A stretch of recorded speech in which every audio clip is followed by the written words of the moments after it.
Hello guys, welcome to my channel. Today we are going to see about how to save a notepad file on your desktop.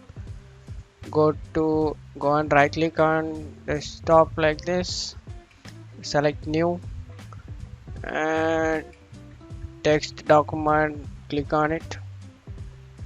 Here comes, double click on it,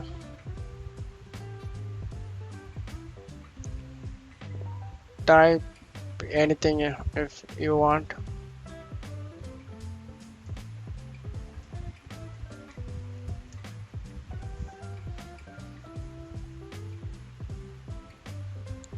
File save means save directly over here.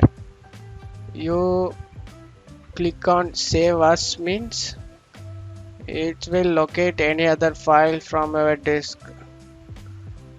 You can save it anywhere of this PC. You can save anywhere. Save it like the text document or all files if you want it. That's it for the video guys. Hope you guys like it.